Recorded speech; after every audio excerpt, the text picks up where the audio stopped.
हिंदू राष्ट्र हुआ करते थे 13 देश, लेकिन आज हिंदू धर्म का यहाँ नामो निशान नहीं है। इसीलिए लोगों को जागरूक करने के लिए इस वीडियो को पूरा देखें और शेयर जरूर करें।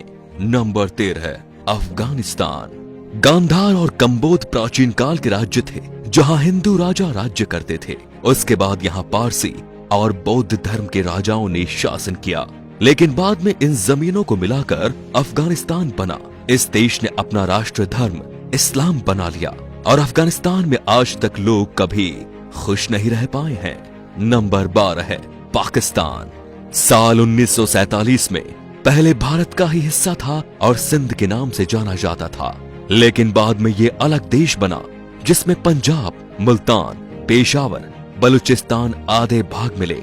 पाकिस्तान ने अपने देश का धर्म इस्लाम रखा। आज भारत का सबसे बड़ा दुश्मन यही है और आतंक की फैक्ट्री चलाता है। नंबर 11 है बांग्लादेश। साल 1947 में भारत के विभाजन के बाद बंगाल से कटकर पूर्वी पाकिस्तान बना।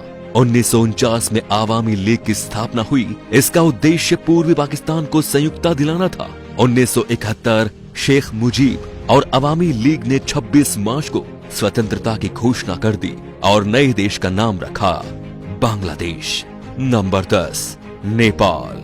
आज नेपाल एक स्वतंत्र राष्ट्र है। कुछ साल पहले यहाँ हिंदू राष्ट्र हुआ करता था, लेकिन ये भी एक सेक्युलर राष्ट्र घोषित हो गया। प्राचीन भारतवर्ष में नेपाल भारत का ही अखंड भाग था, जिसे देवघर कहा जाता था। इसी देश में भगवान श्री राम की पत्नी सीता, जिनका जन्म स्थल मिथिला में स्थित है। नंबर 9, भूटान। प्राकृतिक सुंदरता से भरपूर भूटान भी कभी भारतीय महाजनपदों के अंतर्गत एक जनपद था और अखंड भारतवर्ष का हिस्सा था। भूटान संस्कृत के शब्द भूतान से बना शब्द है। नंबर 8, तिब्बत। तिब्बत को ट्राइविस्टम कहा जाता था, जहां ऋषिका और तुषाराम नामक राज्य थे। आज चीन द्वारा कब्जा किया हुआ ये देश भी भारतवर्ष का अभिन्न अंग था।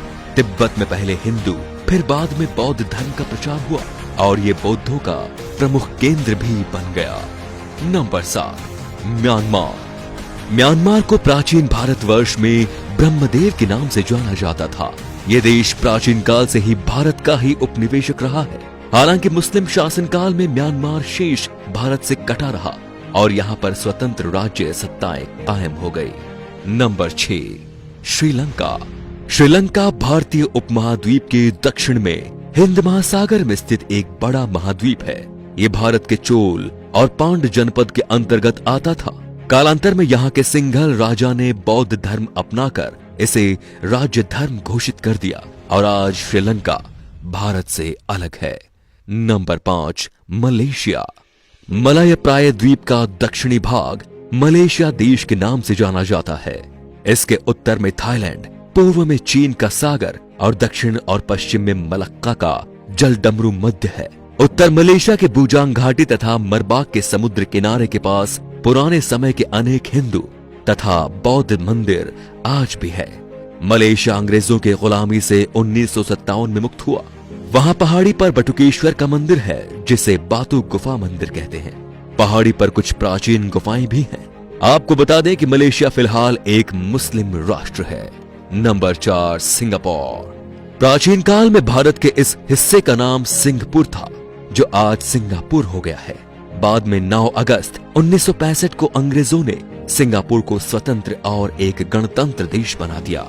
Number 3, Thailand. हमें भले ही घूमने के लिए कहीं जाना हो तो थाईलैंड का नाम दिमाग में आता है, लेकिन ये बहुत ही कम लोग जानते हैं कि थाईलैंड का प्राचीन भारतीय नाम श्याम देश है। प्राचीन काल में यहाँ हिंदू और बौद्ध धर्म और संस्कृति का एक साथ प्रचलन था, लेकिन अब ये एक बौद्ध राष्ट्र है।